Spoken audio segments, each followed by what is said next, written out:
What the hey?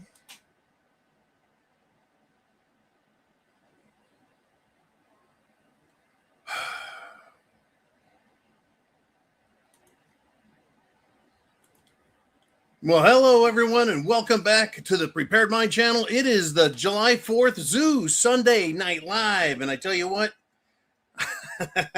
we're still getting cleaned up and cleared up here. Good golly, let me see what I've got here. Oh my goodness, yeah, you're gonna love this, folks. You're gonna absolutely love this shit. It is the zoo, and what does that mean to you and me? The zoo is your show. We've got up here super chat button, down below in the product or video description. We've got Venmo, CashApp, PayPal, and that gets you onto the screen for super chat donations, and that's what keeps the channel alive, keeps us going. Kind of like this right here.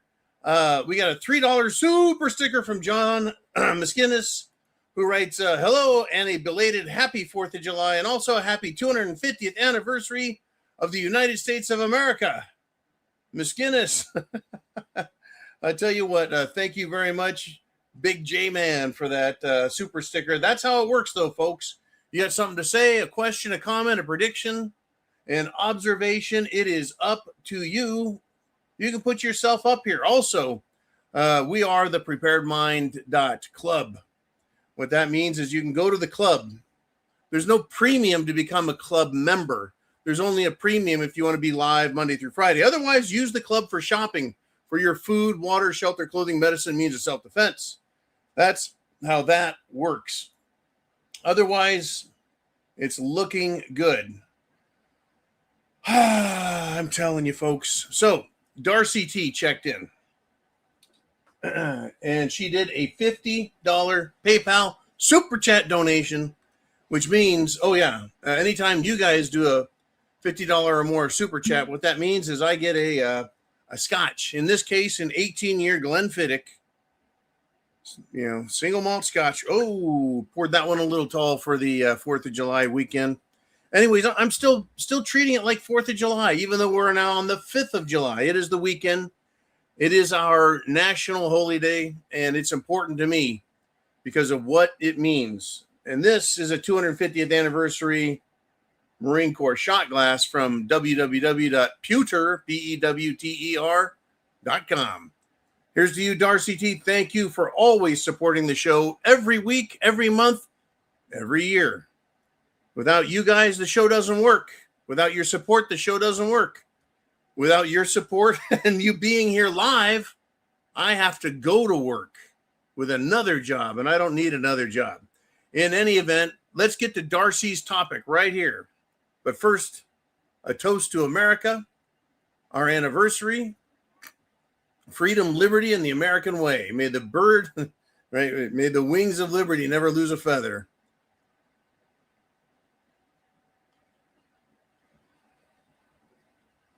Ooh, wow. There's just these hints of the French wine barrel that was aged in. Woo! Okay, here we go. Darcy says, hey, John, hope you had a good 4th of July celebration. And I did. I had a pretty darn good one. And she writes, so, a black woman, here she is right there, the one raising the hand in the air in the front there, that particular black woman there, she won the Benjamin Franklin look-alike contest in Philadelphia, Pennsylvania. Darcy says, no disrespect to anyone, but are we really this far gone? In other words, are we really this stupid now? And the answer is yes. Not us, as in intelligent, thinking, educated people. We know that's not what Benjamin Franklin looked like. The guy to her right, pointing at her, looks more like Benjamin Franklin than she does by far. But, if it's always about diversity, equity, inclusion, if it's always about pandering to minorities, then that's what we're going to get. That's how far the mighty have fallen, that we've got to put up with this shit. And shit it is. It literally is shit. You know, and my thing, when I answered Darcy, she says, you know, have we really come this far? I said, yeah, you know, this is before I even looked. I said, the rule makers in this country are that stupid. By that stupid, I mean that stupid. They're so stupid that they think we're going to follow them. They think they're leaders and that we're just going to follow their fucking retarded lead. That is not a Benjamin Franklin look like. That is just a black woman who maybe could be congratulated for having fun. Fine, that's fine, but you don't look like Benjamin Franklin. No more than I look like Kunta fucking Kinte. But that's the world we live in, folks. That truly is. That truly is. Now, this is important. And I think it's to discuss our country, 250th anniversary. Literally 250 years ago, this is what the room looked like. This is what the room looked like. The founding fathers meeting in Congress. Now, I do note one thing when I see this picture, and I've always noted it. Always noted this picture. The men are all white. No surprise there. The men are all European. No surprise there. The men all look to be 50 years or older. That's not quite accurate. It's not quite accurate. Our country was fought for by men young and old. But what made a man back then? How old was old enough? Right? I believe men became men around age 14 or 15, and they went to work. But here's the deal. The actual ages of the founding fathers in 1776 was quite different than the way it's portrayed here. Quite different indeed. I'm going to tell you the names, and you think about how old you think of them. Okay, these are the founding fathers I'm going to mention. James Monroe, Aaron Burr, John Marshall, Alexander Hamilton, James Madison, John Jay, Thomas Jefferson, Thomas Paine, John Adams, and George Washington. How old were they? Right? Are you ready? You've heard of James Monroe. 18 years old. But we have, you know, today, in today's age, in my age, right? You graduate high school at age 18. At age 18. Okay, we're getting some guesses on the comment section. That is great. Give me your guesses as I go through these guys. James Monroe, 18 years old. Right? The signers of the Declaration of Independence. Those that worked on the Constitution. They did the Federalist Papers. They had the philosophical arguments. And we're supposed to believe we're smarter than them today? Right? James Monroe, 18. Aaron Burr. Right? Aaron Burr fought the duel with Alexander Hamilton. And that was over banking, currency. Aaron Burr, 20 years old. How about this one? John Marshall. Does everyone remember John Marshall? I think he became Supreme Court, maybe even Chief Justice of the Supreme Court. And he did the Marbury versus Madison decision, which said that any law, any rule, right, any statute that contradicts the Constitution is null and void. That's it. Super quick. Any rule that violates the Constitution is null and void, period. That John Marshall, 20 years old in 1776. Alexander Hamilton, he's the guy on your $10 bill. 21 years old.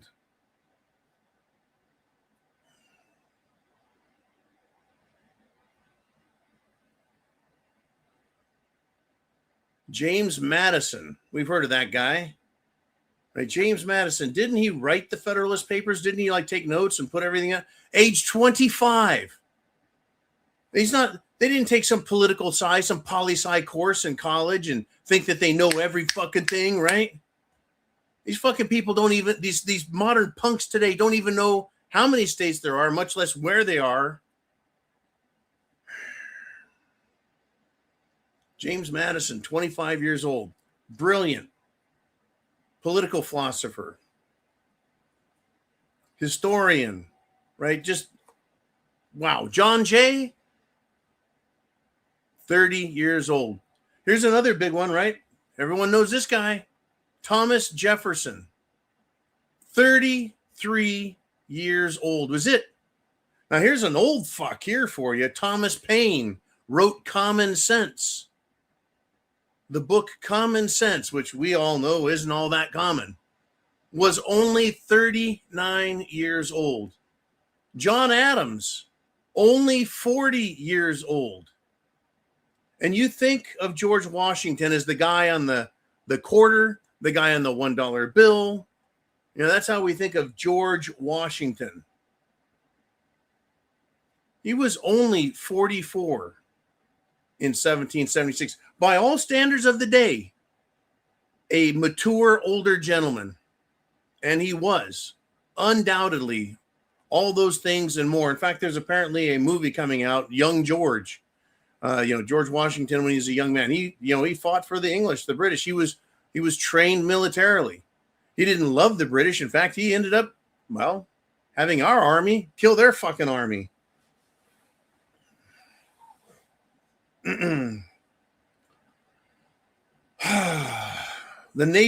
Our nation, the United States of America, was declared independent, was fought for by the people of, and was, a new government created by brilliant, brave, heroic, patriotic young men.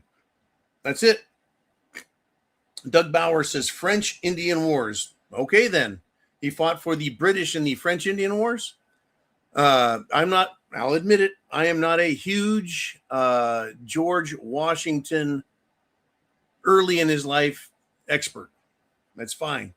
But anyways, hopefully it's people get a big, I'm going to be watching the George Washington movie. I really became interested in his story after the Declaration of Independence, being, brought into the revolution, his connections in Europe, his friendships with Marquis de Lafayette, and I think Baron von Steuben from Germany. And he was his faith, the faith he had, was incredible. And the miracles that occurred, like the crossing of the Potomac, his vision as son of the Republic that occurred while at Valley Forge. And before that, he was a surveyor. And Simon says he chopped down a cherry tree. Anyways, these are the men, right? This picture, while it makes them look distinguished, right? The distinguished men, they were much, much younger than that. Much, much younger than that. And it's okay. All right. I've got from our good friend Chin Music has done a big old super chat donation. I'm just waiting for him to write something down for me. So as soon as we got you, Chin, we'll get you up on the board. Until then, folks, it is your show.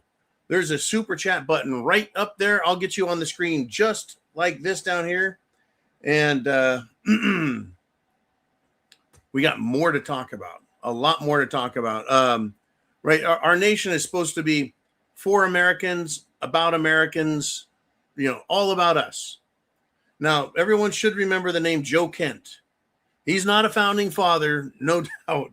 But Joe Kent was, he was in intelligence, counterintelligence, worked for the United States government, the military, and was a CIA analyst, a hotshot, big time guy. And he quit just a few months ago over the United States of America being used as a proxy stool pigeon military for Israel. And he had something to say on this. Now, do I agree with everything Joe says? No. Do I have to? No. Should I? Of course not. Just like you guys shouldn't necessarily agree with anything and everything I say. All we do is share information. We make our own decisions. One of those decisions is to share the internet address. Share the internet address up top, right? Friends, family, loved ones, workers, co-workers, etc. Make sure that they know there are facts out here. There's truth out here. There's information that's worth getting and considering. So Joe wrote, our nation was founded by rejecting a failed system that no longer served we the people. Through their undaunted courage, our founding fathers birthed this nation and created a system that empowers us to replace the government when our leaders fail us. In our lifetimes, we have watched our government drag us into pointless wars to sustain an empire that enriches and empowers only the elites, while the American way of life deteriorates here at home. We are blessed in this. 250 years ago, our founders didn't merely grant us the right to change our government. They made it our duty. We now face an onslaught of propaganda claiming that despite another foolish war in the Middle East and rampant corruption, those in power have our best interests at heart. That is propaganda to believe that shit. This is designed to deceive, provoke, and demoralize us. Don't take the bait. View it all with clear eyes and resolve to change it. This nation is not merely an idea to be reshaped by the selfish whims of those in power, nor is it a failed experiment. This nation is our home, our heritage, and our sacred duty to preserve for future generations. By breaking free from the failed political system that enabled this rot, we can restore our wounded republic. If government refuses to return to its place as servant, we will have little choice but to revoke our consent, remove the entire government apparatus, and replace the system with a constitution that not only recognizes all of our rights, but also has severe accountability and punishment for agents of government that fail us, violate our rights, and ignore their duties. Oh, wait a minute. That last paragraph was actually mine. That was actually mine. I wonder if it sounded like it could have been from Mr. Kent. If government refuses to return to its place as servant, we will have little choice but to revoke our consent, remove the entire government apparatus, and replace the system with a constitution that not only recognizes all of our rights, but also has severe accountability and punishment for agents of government that fail us, that violate our rights, and that ignore their duties. Well, and that's just it. Here we are in all of this, folks. We're up to our necks. So, first off, Joe Kent. Do I trust him? No. Why not? He worked for the CIA, Central Intelligence Agency. CIA works with Mossad. That's Israel's CIA. They work hand in hand with MI6 in England, their version of the CIA. So I don't trust him, but did he say anything that I can disagree with strongly? The answer is no. Right? I can't understand. I can't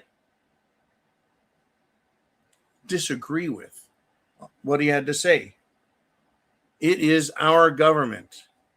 It was created for us, and we are watching evil men bow to the wills, whims, pleasures, and bribery of foreign assets, foreign governments, foreign nations, foreign businesses, foreign banks. It's not good. But I did want to share that to you. It is coming to this. Right? Our nation, as Joe said, is not merely an idea. that can be reshaped. No, a constitutional republic is an organization, a body that is solidly built and cannot be changed on a whim or a concept or with a simple vote from a simple member or branch of the government. It cannot. It just cannot.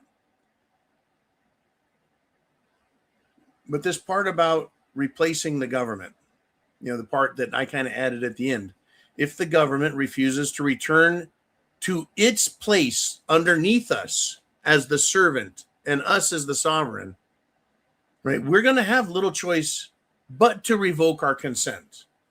And if we revoke our consent, if we, you, me, all of us stood up tomorrow, called Washington, and someone answered the phone and we said, my consent is now revoked. Is Washington and politicians going to stop? No, not a fucking chance. So the next part is remove the entire government apparatus. That is going to be a little tricky, right? That is, it's not even a civil war. It's a revolutionary war at that point. You see, that's where some people get a little confused. Revolutionary war, civil war, partisan conflict, or SHTF, they're all different things, right? The Civil War would be one part of the government trying to take over another part of the government, right? The people fighting amongst themselves. When the people fight the government itself, that is called a revolt, not a civil war. Removing the entire government apparatus means, folks, not just the bureaucracy, but Congress, the president, and the Supreme Court. You remove the apparatus, including the bureaucracy. Now there is no government in place. How do you do that? Well, you can go up to Washington, D.C., and you can poke the building with sticks and stones and say, get out. Now, right, the entire government apparatus has been removed. Does that mean that they're going to go away? Or are they going to use the military, use their weapons to come after us in other ways? Like, drones, foreign military, right? It's right. Removing the government apparatus is still no guaranteed. You have to replace the entire system with a new constitution, right? That recognizes all of our rights, just like the old one. That's right, Doug. When the people wish to dissolve its bonds from tyranny, it's right there in the Declaration of Independence. We would have to say, government, you're done. President, Congress, all of you are pieces of shit because you refuse to recognize our rights and obey. Right? That's what happens. Your kids are bad. You take away whatever they've got that's important to them, and they're grounded. Right? You remove the government. I'm not saying kill them. In fact, I'm not saying do anything. I'm just discussing it as a topic.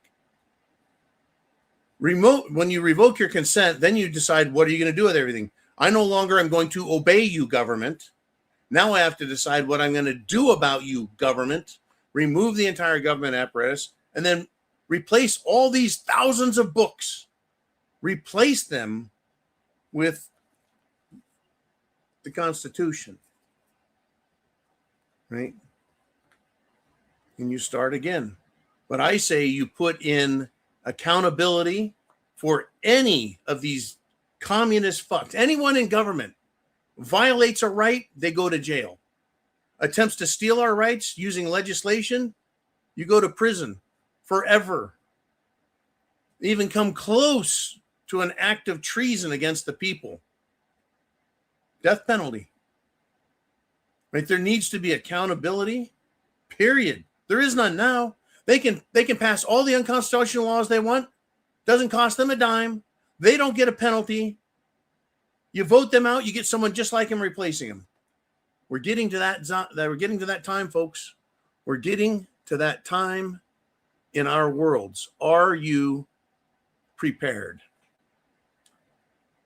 Okay, now we're going to do this. I've got chin music coming up.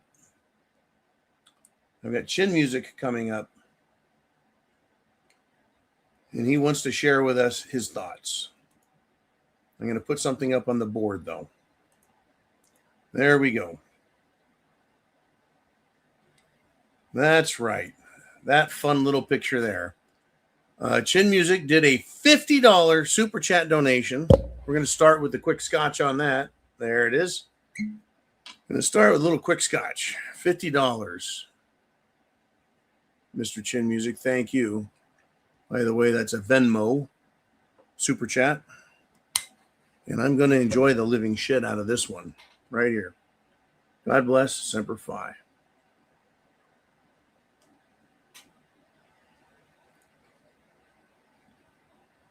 Thank you, Chin, very much. Woo! That'll wake you up. He says, he writes to me, I watched Citizen Vigilante. I'm kind of worried about myself. I found myself wanting him to take care of that entire scum family defending the teenage rapist.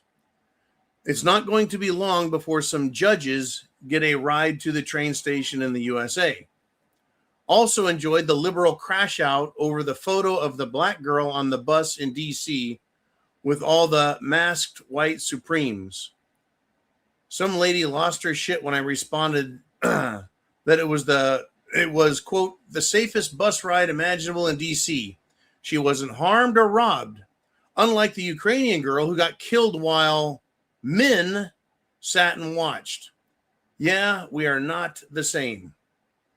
So let's kind of look at what he's talking about. So in the movie Citizen Vigilante, and of course this here is created by Mr. T. It is a parody, and it's The Prepared Vigilante.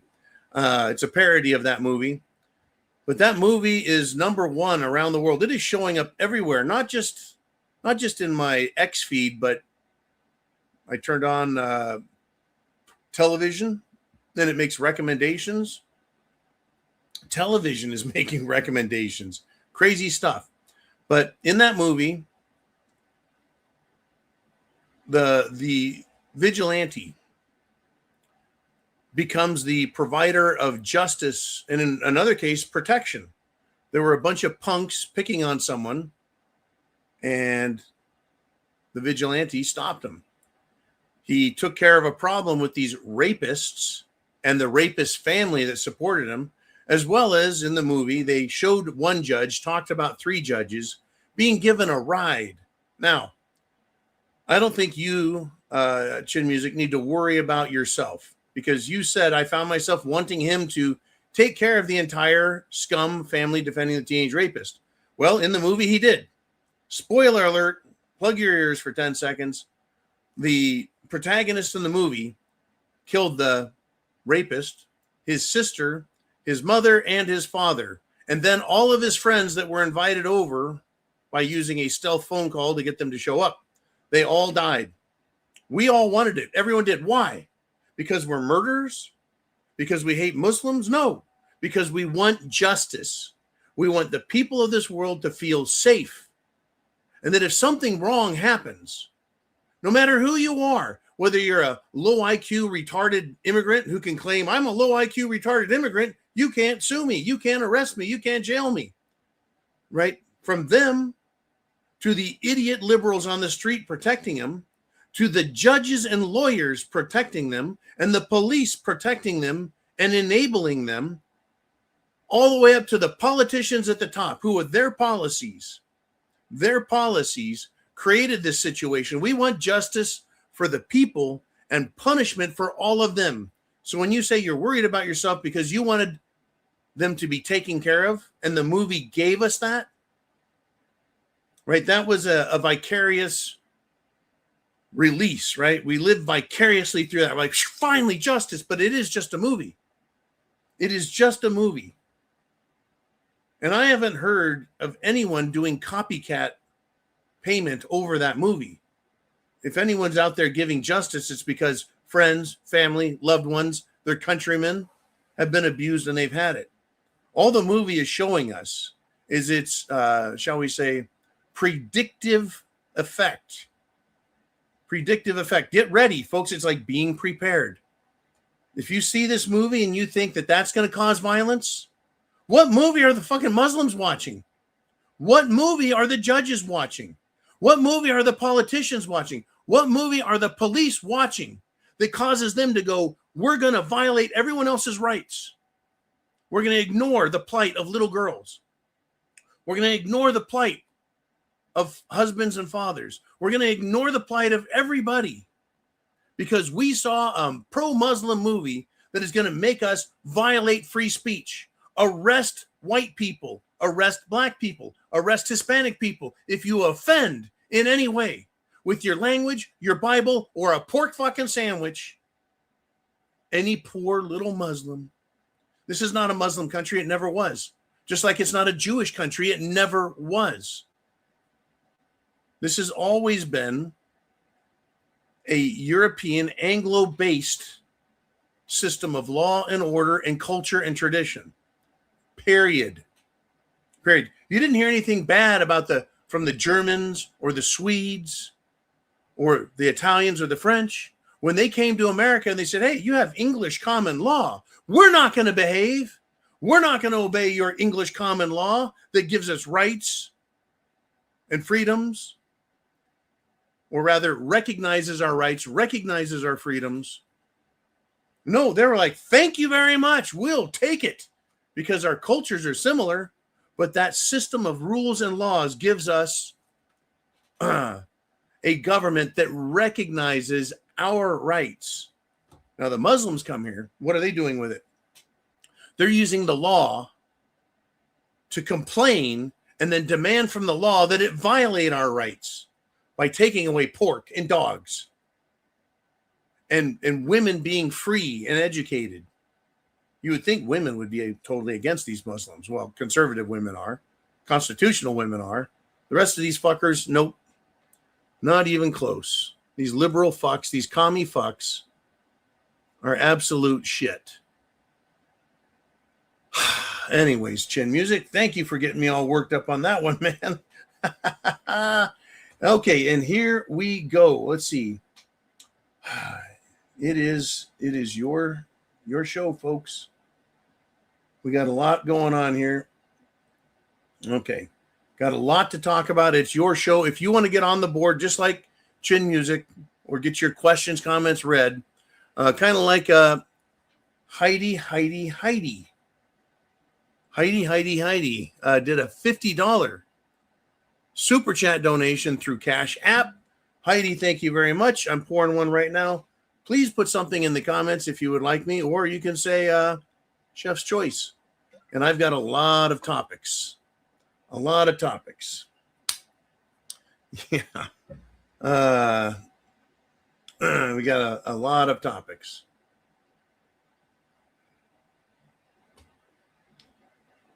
Right here, folks. Thank you, Heidi, very much for the great support. Heidi takes care. Everyone takes care of this channel, takes care of the message.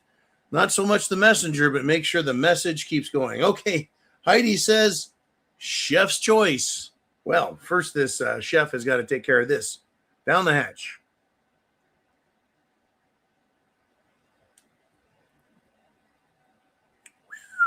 And Semper Fi. Woo! All right.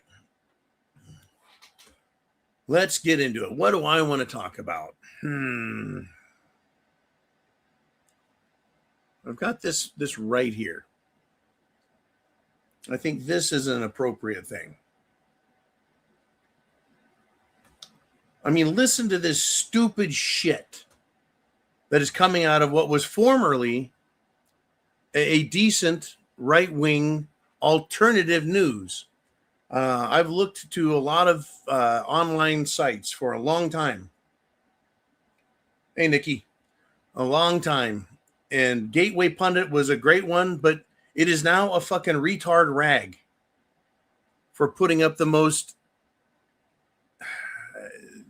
ridiculous, stupid shit. It writes, Dana White suggests God himself kept a storm from the UFC event. Now it appears storm actually did split in two around the White House. So they're printing crap. I mean, literally. I mean, look, weather control, whether they're using microwaves, scalar waves, whatever waves, HARP waves, this has been known about all of us since the 1990s. Their book came out in the 1990s called Harps or Angels Don't Play This Harp, HAARP. And it has to do with weather control. And they've been working on weather control, weather modification since the 1950s when the Pentagon, the military industrial complex, decided they think it can be used as a weapon, weaponizing it, either flooding people, droughting people, whipping up hurricanes or even tornadoes, using the weather and the earth as a weapon. So how hard is it for the military to use its incredibly powerful, microwave and other systems to cause clouds over the top of the White House to dissipate, not appear out of nowhere? Right? It's not hard. We've seen it. Have we not? Yeah, we have. We noticed, and one of the big tells was when Iran, just a couple months ago, bombed the ever-loving shit out of different U.S. bases that surround Iran in the Middle East. All of a sudden, their drought ended. The weather patterns changed back to the way they used to be, and it rained and it snowed on Iran. Was that because God was happy with Iran? Right? The same way Dinglehopper, Dana White, is suggesting God himself made sure the UFC event was good? Or do you think it has to do with technology? That America, by using its technology on the land of its allies around an enemy, Iran, the Persians, that they have been punishing them with bad weather, droughts to make crops not so good, to make their lives more difficult. No, yeah. Anyways, thank you, Heidi. That topic just fucking frosted my cake when I heard that shit. Johnny Codehanger says America's been working on weather manipulation since 1948. First utilized the military weapons on the Ho Chi Minh Trail during Vietnam War, which was through the 60s and the early 70s. They tried flooding the VC, the Viet Cong, ruining the Ho Chi Minh Trail, which was a road that led out of communist China and brought Russian and Chinese weapons, rifles, RPGs, and other munitions and supplies down to the communists to fight in the jungle. Oh, yeah, folks. Oh, yeah. It's all good stuff. Let us continue, if we shall. What is on your mind, guys? What do you want to talk about? We're 40 minutes into the show, and we've got a lot to talk about. A lot to talk about going on in the world. Where do we go with this, right? Where do we go with this one? I just picked on the Gateway Pundit. Right, I just picked on the Gateway Pundit.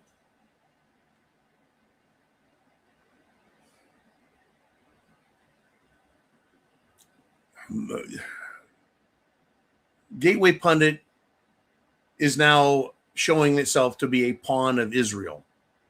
They're now using Yiddish language intentionally. Right? The Gateway Pundit is showing how Jewish it wants to be. And this is what it says, right? The media rag Politico, which is in itself a completely left-wing socialist communist rag, right? The media rag Politico laughably kvetches about America 250 fireworks pollution, fearing Americans won't mask up for the show. Kvetches? You know what that means? That's Jew speak for bitching, complaining, and throwing a fit. Kvetches. I'm now guessing Goyim or us Goy, we need to start speaking Yiddish for God's chosen people. More America culture, less of the rest of the world, please. Less Somali, less Pakistan, less Israel, less Ukraine, less everyone else. More America. Kvetches. Just unfucking believable.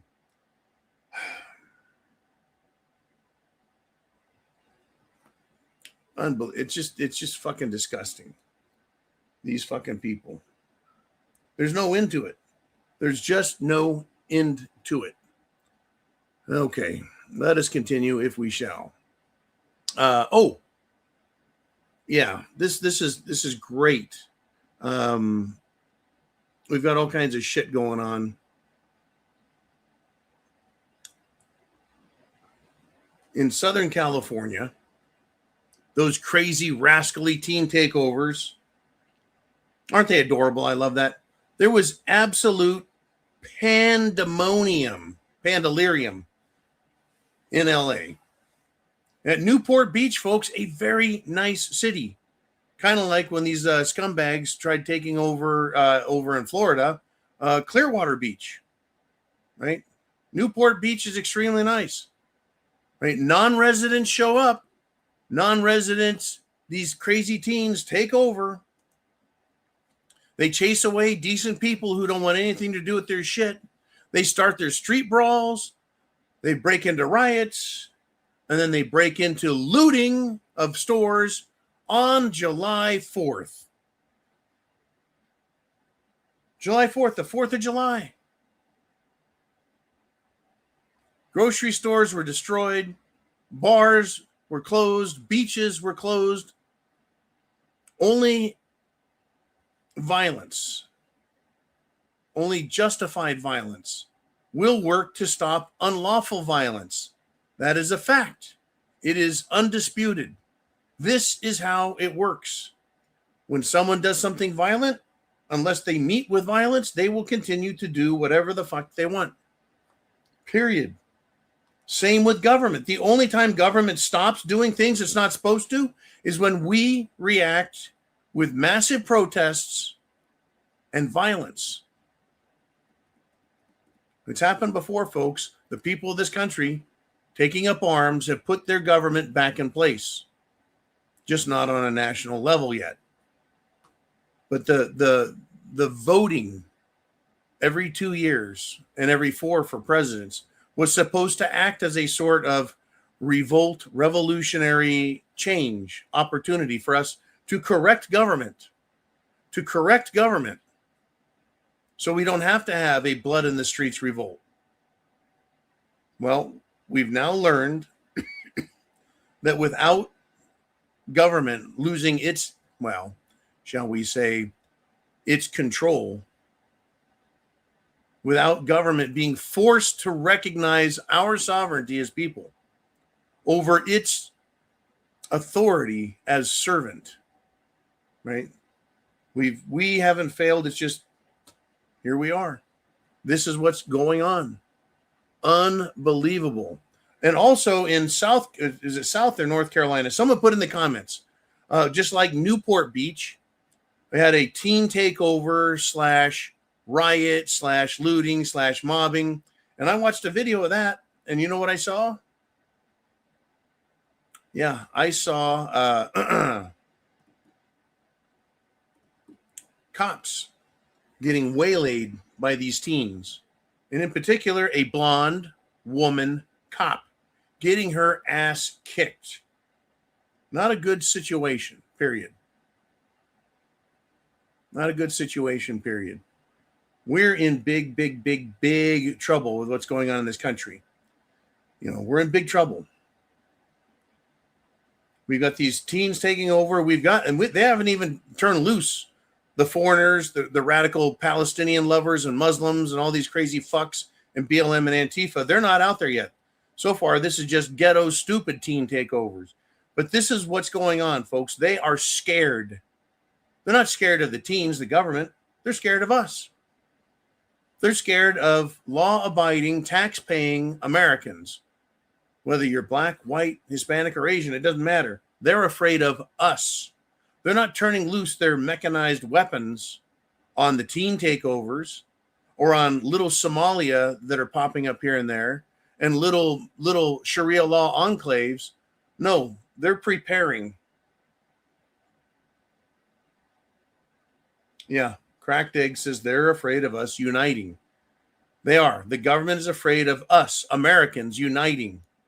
We may not all agree 100% on everything, but if we agree that government needs to go and we need to put a constitutional republic back in place, right? This is what they have in mind for us.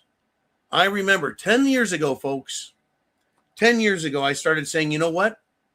They're coming up with a way to hurt us, punish us, keep us in line. And I remember in particular, one gentleman said it's not going to happen. I said, they're going to replace cops. They're going to replace them with robots. And now we're seeing it. See, back then they were showing bipedal, that is Terminator type looking robots that were just starting to operate. They had cables and all kinds of shit hooked up to them for power and control and understanding, right? Now they don't need those. Elon Musk has a robot. Honda has robots. These are DARPA projects, right? These are DARPA projects, military industrial complex projects.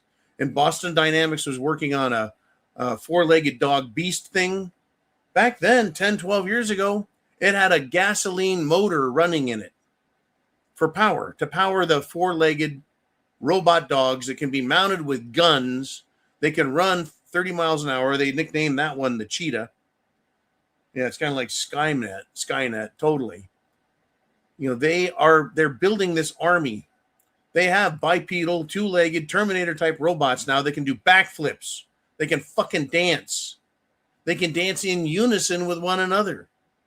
You're telling me they can't walk down the street, use AI facial recognition, tie into all the flock cameras, and then bring drones overhead once they've identified a person they don't like or they want to arrest or they want to kill or anything? They don't need cops. They don't need cops. We'll have ourselves a full-fledged 5-alarm fire of going to war with their fucking drone systems. Now, they can't afford to have the power go out. Surprise! Just like AI data centers have to have power, have to have water, have to have communications hooked up to the internet. Without that, it's no good. They've got to keep power going to the cities or have independent power for their systems. For their systems. They want to keep us in line and dead if we don't stay in line. In the meantime, we're going to deal. We're going to deal with these little fucking hoods. We're going to deal with these dumbass Sharia law motherfuckers. And you know who I'm talking about. I'm talking about Jihad Joe, these fucking clowns right here. Right? They'll put their crappy, shitty biologics out there, hoping that they can keep us in line and that they don't have to use their drone army until it's completely ready. Well, I'm pretty sure it's close to being ready. All right, here we are. And guess what? We've got coming to the stage, $5 super chat. Big Dan the Man Erickson checking in. And he says, I was 15 years old at our 200th birthday, right? The 200th birthday for the country, the United States of America. He was 15. I was 6 in 1976. Dan continues, 65 years old at her 250th birthday, and it was the loudest and longest I remember. Had to take a nap today. That is amazing, dude. It sounds like where you were at, you guys beat. You guys beat the 1976 fireworks. Let me put up here. I've got a couple that I did. This right here. When I was watching the fireworks, this was the show I was watching. It went on for 23 minutes. Right? That's the one I went to see with thousands of other people. Now, interestingly, from that vantage point, you can see this. Come on, there we go. There we go. And I'll take this here. You can see the fireworks that were going on behind what I just showed you. You can see to the left, another one, to the left, another one, to the left, another one. There were 8 different fireworks shows going at once along the west coast of Florida. And the west coast, man, that goes from Naples all the way up to Pensacola. I mean, there's places where there's no cities, of course, but everywhere there's a city, massive fireworks, massive, huge displays. There were city displays, and there were privately funded shows. The one I was at was privately funded, right? Because the area I was in, the government was saying, we're not doing one. Fucking unbelievable. A lot of these governments. Oh, we don't want to set fire to anything. It's like you do them over the Gulf. Nothing's going to catch. It's fucking city idiots, folks. City idiots.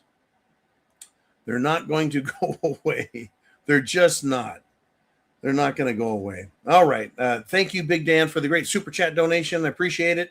That's what keeps us on and broadcasting continuously. Okay. Without you guys, the show doesn't happen. It doesn't happen. Now, this came up. This was interesting to me. Look at that. That's Mount Rushmore in gold. Right? Who do you got there? Thomas Jefferson, George Washington, Teddy Roosevelt, Abraham Lincoln, and there he is, Donald Trump. Donald Trump. That is Trump posted the video featuring this gold Mount Rushmore with, of course, the addition of President Trump. Is this Trump ego? Is Trump ego? Is this clues about the use of gold, the revaluation of gold, the release of gold, the United States of America saying we're going to go on a gold bond system, a gold-backed funding system? Or is this Trump, the megalomaniac, on acid? That's the question. That's the question, right? It's unbelievable. Unbelievable. So Trump posted the video. And he's also serving Mount Rushmore cookies with his face on them on Air Force One. So why would Trump do that? Why would he make a gold Mount Rushmore with him on it? I know he loves gold. He's talked about gold. His Secretary of Treasury, Scott Bessent, called himself a gold bug. Judy Shelton, who was nominated at one point to be the chairman of the Federal Reserve, she's talked about how she spoke with Trump about a gold-backed 50-year Treasury bond to fund the government. And everybody in the world is talking about revaluing gold because a year ago, Trump and Bessent talked about monetizing our federal assets. In other words, doing something with the gold, making it so it can, be useful instead of just sitting in a vault, if it's even there, of course. All right, folks, I'm glad everyone's here. 300 people live. Share that internet address up there at the top. Share the address so people can, wake up. People can see what the hell is going on. We've got a lot going on, folks. We have a lot going on.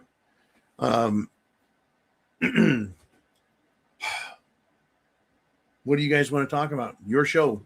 It is your show. Okay. Now, let's see this. Who am I missing here? Okay, I got that message. Thank you very much there again, Mr. Chin Music. So, yeah, the whole Trump ego thing. And kind of fueling that is this. Trump, who may have Benjamin Netanyahu come back to the White House again. Trump, just in case Netanyahu shows up, told the media, Netanyahu, quote, knows who the boss is.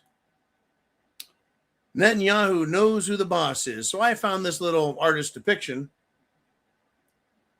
of Trump walking a dog, like he's holding the leash, but it's actually Bibi who controls both Trump and the dog by using the leash. right? But here's the thing. Trump says Netanyahu knows who the boss is, but Trump didn't say who that boss is. If Netanyahu's the boss, then Netanyahu knows who the boss is. Is that what Trump meant? Or did Trump mean I'm the boss? Mr. Trump is the boss, and you, Bibi, know it. He didn't say, right? Why would you say something so arrogant or so necessary, but not be clear about it?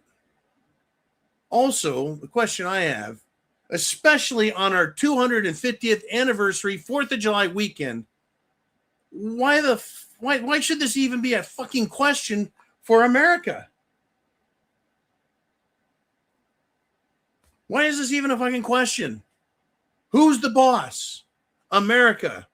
Huge economic powerhouse. America, been around for 250 years as its own nation and over 400 years as colonies. America, huge military powerhouse. America, huge.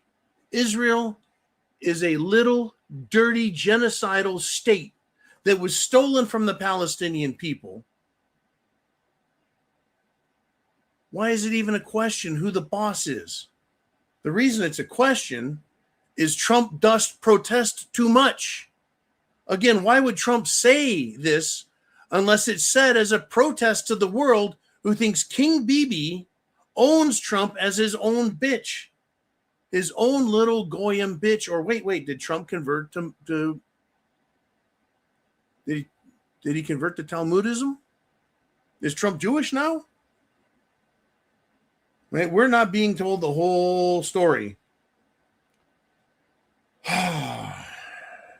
What do you guys want to talk about? Super chat button. Super chat button's right up there. And then down below is let's see, Venmo, CashApp, PayPal. That's how you guys support the channel, and I get you on the screen. I'll make you famous. It's Sunday Night Live, the July 4th Zoo, and here we all are. Unbelievable world, folks. What is going on in our world? It's time. It's time for the world to wake up. It's time for the world to wake up. Now, Spencer Pratt. You guys know who this guy is? Spencer Pratt. He's wearing a t-shirt in this picture, Anti-Socialist Social Club. He has been going after everybody who's a communist. Good. Right? He's not afraid. Spencer Pratt watched the LA fires, the Palisade fires, burn everything down. Governor Gavin Gruesome Newsom and his wife set up fundraisers that didn't help a single person. I believe they're in lawsuits over that. The government absolutely failed on every fucking level for that fire. No water, no personnel, a fucking lesbian bunch of fire chief idiots who know jack shit, right? Government failed. So Spencer Pratt decided he's going to run for office, run for mayor. And at the last second, after the last second, after the voting was done, miraculously, the third place candidate who dropped out after just a few hours of voting because she knew there's no fucking way she could even dare come in second. Somehow she surpassed Spencer Pratt. So now Los Angeles has two communists that'll run in the main election coming in November. Right? This was a primary election, and a black communist and a Hindu communist beat Spencer Pratt, a white American. Yeah. Here we are. So Spencer Pratt, the former LA mayoral candidate, who was cheated very badly, gave a stunning, nasty rebuke of communism and Zoran Mandami in his Independence 4th of July Day message. Essentially, I'm not going to say essentially. I'm going to give you some quotes. I'm going to give you Spencer Pratt, who's had enough of this shit. So when Chen Music is like, I don't know, man, I'm feeling on the edge. Okay, none of us are on the edge. We're just pissed. We're not dangerous. We're watching, we're concerned, and we know who we are and we know our rights. Don't see, this is what they want. The government, the bad guys, the controllers, the puppet masters, the financiers and funders of all the fucking evil. They want us to be scared that, well, any second, the door's going to get kicked in. The cops are going to come in and arrest us for thinking the impure thought of saving our countries. Right? So it's not just me saying it. It's not just Chin Music. Now we have Spencer Pratt, who has been very public on all mainstream media. Right? This is what he had to say to Zohram Mamdani. Fuck you, communist. This is our home and you can't have it. Kami Mandami's ancestors. That's right. He's not an American, folks. The piece of shit Zohram Mamdani from New York City, the mayor, was not born in America. I think he lied.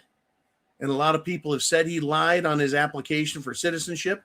He's not an American. He doesn't know American history. He couldn't give a fuck. He's a Muslim and a communist. And he sucks ass on the Zionists. Literally, he sucks up to them. Very secretly, very quietly, but he's there sucking up to them. So, Spencer Pratt.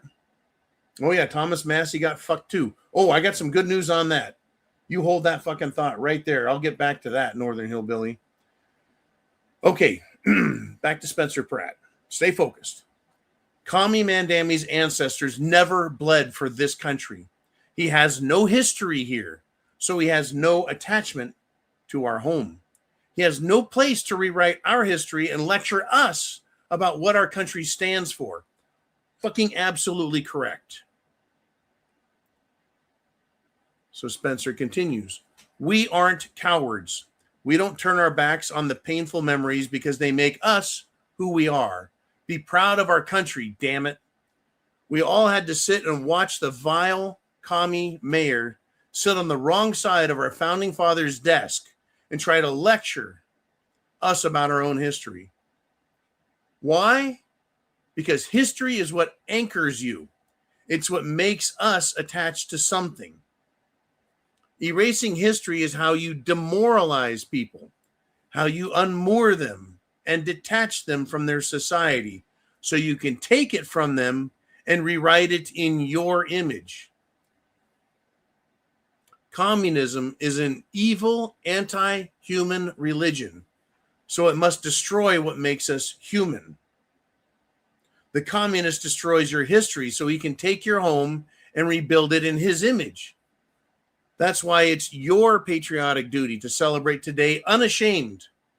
It's okay to love America. Not only is it okay to love America, it's necessary to love America. Our history is violent. Fuck yeah, it is. And that's why we love it. Not only is it a miracle that this radical experiment itself, governance, even survived past 1776, but we are the champions of the world. Be proud of that.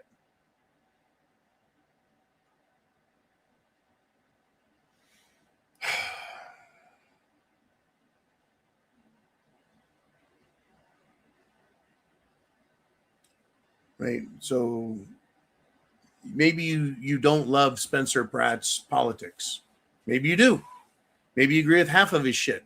But when we talk about our country, our rights, our history, and it being ours, and that we built this country, we founded this country, we liberated this country, we, meaning you, me, our ancestors. My ancestors were here in the early 1700s. All the way through the revolution, all the way up to current times. Maybe someone's family got here in the 1800s. But they've been here. They took the oath. They took the oath as a citizen. They took it seriously, and they integrated into this country. They learned the laws. They learned the language. They learned the customs, and it became their country, not trying to convert our country into theirs. And that's what these scumbags are doing. And he's absolutely right about communists. It is anti-human. It is an atheistic socio-religious control system. Right? That's what it is. Communism is an atheistic, non-God, pseudo-religious control system. Same with Islam, or rather similar to Islam, which is not a religion, but it is a systematized takeover set of rules, couched in, hidden behind bullshit morality and guidance for them to go to war with everybody, lie, cheat, steal, rape, dominate, take over, and then run it. It is not a religion. It is an anti-religion, right? A religion should be something that is good. It holds everyone up as free, independent, right? To worship as you see fit, right? A religion would say, be good to each other, be good to yourself, don't hurt others. But what are the major religions around the world doing to America? We're trying to take it over. Whether you're talking about the Zionists and the globalists, or whether you're talking about Islam and the Mohammedans, they're trying to take over our country. Spencer Pratt, I think he did a damn fine job of explaining that shit. Communism is an evil anti-human religion. Islam is an evil anti-human religion.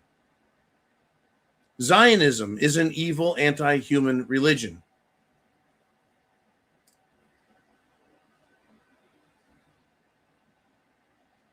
It's a bunch of sick shit. Now,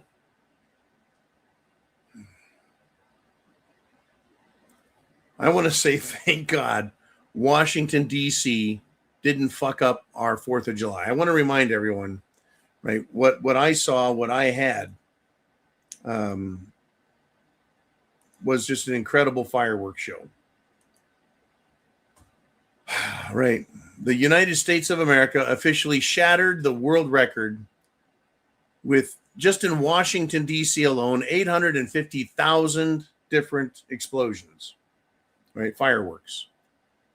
Quote, the largest fireworks show in history on our 250th national birthday. Right. The fireworks display I watched afar was from different cities, and they're all spectacular. They range, folks, from 23 minutes, because I timed them, to 35-minute long fireworks shows with just massive multiple explosions. It was beautiful. This is our country, not theirs. This country doesn't belong to Israel or Ukraine or Iran or Russia or China or the World Economic Forum, the globalists, the non-national international bankers. It's our country. It's our country. And I'm not going to let it fucking be stolen, period. I'm not. I see. Yeah, I did. I see that Blue Cord Devil's in the house. Excellent. There's a bunch of people here in the house, folks. It is a great Sunday. It is July 5th, but I'm still kind of up on July 4th, right? There's a lot of things that happened on our July 4th. A lot of things that happened today. I mean, get this. Did you guys see this? Have you seen this picture? Well, this picture actually has nothing to do. I just used it symbolically, right? A bunch of foreign idiots with swords. Coney Island, New York. I just talked about Ma'am Danny, didn't I? Picture this. 8 people were injured on July 4th in Coney Island. They said it was done by shooting. Hello, soft kitty. But I wanted to put this picture up here. These are foreign fuckheads. If they can get guns, they'll use them. If they can get swords, they'll use them. If they can get knives, they'll use them. It doesn't matter. But guess what? Ma'am Danny, Zoran Mamdani, the non-American who's the mayor of New York City, he said this, almost it sounds like a fucking joke. He says, we will not tolerate it. 8 people were injured in shootings.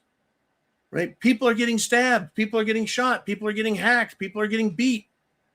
Well, he's not going to tolerate shooting, but he and New York City is going to have to be tolerating Muslim takeover, Muslim shootings, Muslim stabbings, Muslim kidnappings, Muslims druggings, and Muslim rapings. That's what he will tolerate, just not shootings, right? Right, Zoran? I'm going to tell you guys this in all honesty, sincerity, no bullshit. I'm going to enjoy watching these creeps, these cretins, these un-American traitorous pieces of shit.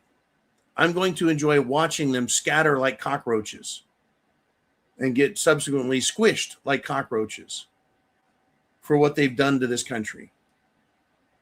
What they've done to this country. It's our country, not theirs.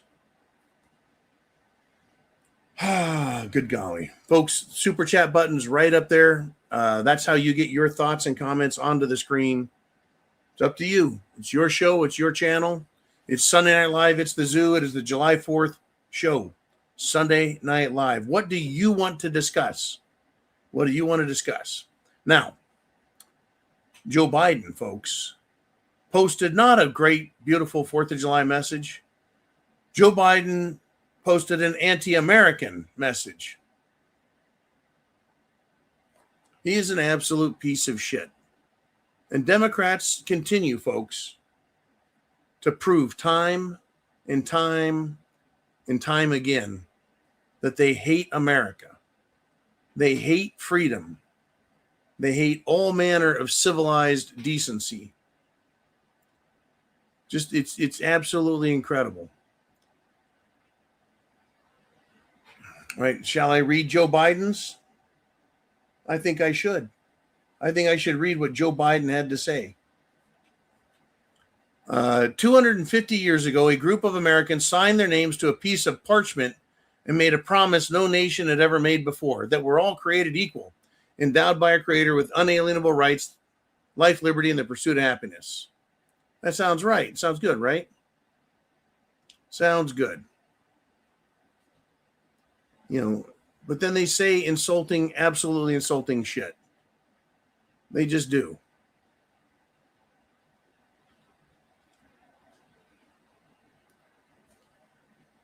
Nope. Big Dan the Man's checking in. Okay. Anyways, Joe Biden, they continue to insult us. They'll say something complimentary, and then they'll say the most insane shit. Calling America an idea. It is not an idea. It's a nation. Right? America is a nation. It is a nation of free people. Right? But calling it an idea, a fluid idea, an idea that can be changed, something that is a result of the current political whim. Right? And everybody that was paying attention shit on him for it. Right? And also, of course, the odds of Joe Biden writing anything is about 0.001%. The guy is a mumbling, fumbling idiot. That's not going to change. It isn't. And he called our country a democracy, not a republic. Right? It's a republic. Democracies can be voted and changed by a majority of people. A republic is strong and has solid rules. But Joe and his band of merry traitors will say anything. And if they can get people to read it, agree with it, even repeat it, they're fine with that. They're good with that. Anyways, now I talked about Spencer Pratt getting screwed, right, in his election. Thomas Massey was fucked too. But there's a kind of a silver lining right here. A silver lining. There's some silver right there for you. But the silver lining is Mitch McConnell. Mitch McConnell appears to be dying. He's in the hospital. Oh, yeah, he's in the hospital. But his wife, who is a Chinese national, flew back to China, presumably to speak with the Chinese leadership over there about what to do. We've lost our man that was in control of the Senate. And by the way, the guy who's now in control of the Senate, Senate Leader John Thune, well, apparently his wife is a Democrat, his daughter's a Democrat, but the only way he could get elected is by calling himself a Republican. Yeah, he certainly acts like a fucking Democrat. Has not given us our SAFE Act to protect our voting in our country, of which Trump today said, you know, if we don't stop this, if we don't fix our elections, the Republican Party is dead. Fuck the Republican Party. The entire country and our Constitution is dead if the Democrats get back in, because they're promising to load the Supreme Court with as many people as they can appoint, make Washington, D.C. and Puerto Rico states for the purpose of having 2 senators, so that'd be 4 more, plus representatives for the House of Representatives, probably give them another 6, maybe 8. They're trying to load the political system so you and I, free Americans who pay taxes and make this fucking country work, can't stop big cities like Washington, D.C. or San Francisco or L.A. or New York from fucking over the rest of the country. That's what they do. But here's the good news. Here's the silver lining. If Turtles Mitch McConnell dies, and I think they're trying to hide the fact that he's either dying or dead. If he dies, Thomas Massie can step in immediately and run for Senate in Kentucky as a U.S. senator, not just a House of Representative congressman. That would be a turn of events because, well, AIPAC and other Israeli front, Israeli first organizations and individuals contributed over $30 million. Not for the presidency. $30 million for one congressional seat. There's 435 congressional seats. 435. And they spent over $30 million. If you, well, they can't, fuck it. Anyways, if Massie gets put right back into the Senate, then they just wasted over $30 million trying to get rid of him. And then that would be great for him to be there. I presume that he would finish out the rest of whatever term, whether he's got 6 years, 4 years, or 2 years left that Turtles McConnell's has. Any event, folks, it's going to get interesting. It's going to get interesting. And now we've got Big Dan the Man back with another $5 Super Chat donation.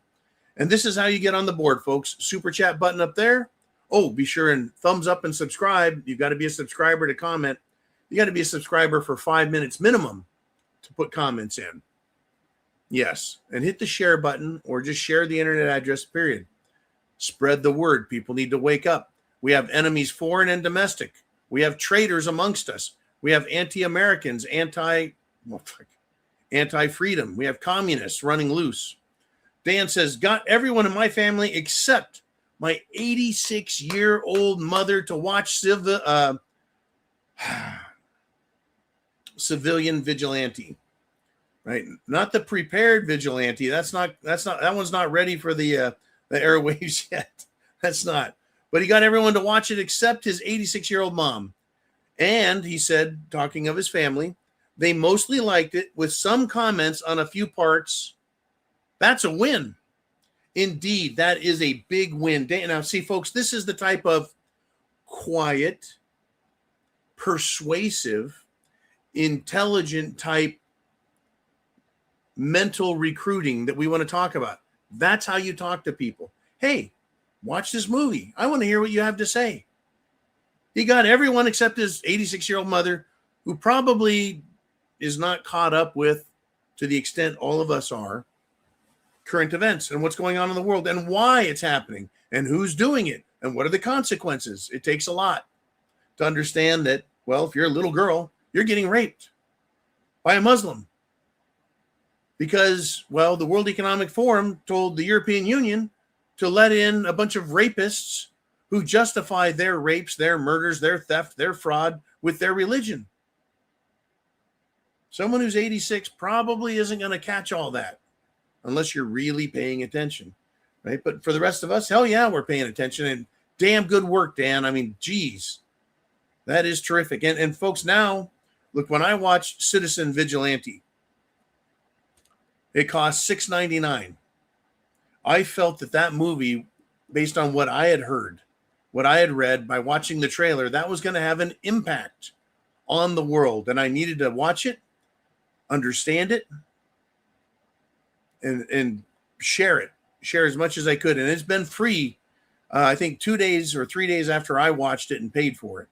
So thank you for the super chats, because that helps me, like I say, buy memberships.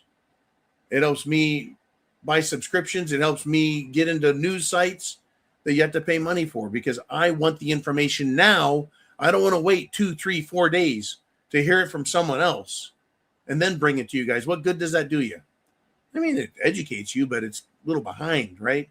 So anyways, that's what does it. You guys support me, and then I find this shit and make sure I talk about it a lot. Yep. Right. When he says they mostly liked it with some comments on a few parts, I'm sure some people didn't like the fact that police were being killed.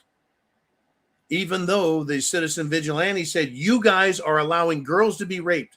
You guys are actually having rape nights with the rapists. You guys, the police in England or Germany or anywhere in Europe, you are the bad guys in this because you're not stopping the bad guys and you're punishing, arresting. The judges are prosecuting and imprisoning people who stand up to fraudsters, thieves, murderers, criminals, and rapists of all sort, drug dealers, etc. So yeah, I'm sure some people felt it was kind of gruesome. It was realistic. The movie gets starting off, spoiler alert, turn off your ears for 10 seconds. Woman gets stabbed in the neck, blood squirting everywhere. Yeah, but that's what's happening. That's what happened to little Irene Zaskruska, right? She got stabbed in the neck, and the guy that did it said, kill that white girl. Right? It's about white extermination. It's about white replacement. It's about bringing in stupid people to replace us so that the population is full of dumb fucking people, and they just get rid of them. But first, they got to get rid of the people who work hard, who are intelligent, right? Who are civilized and productive. And that is in Europe and America, Canada, Australia, Japan, right? That is all of the white people. And that is all of the brown and black people that have jobs that produce and are smart and intelligent, right? They're trying to kill us and replace us with the low IQ, inbred retards who will believe anything their local imam tells them, their local, well, the Muslim version of a reverend or priest.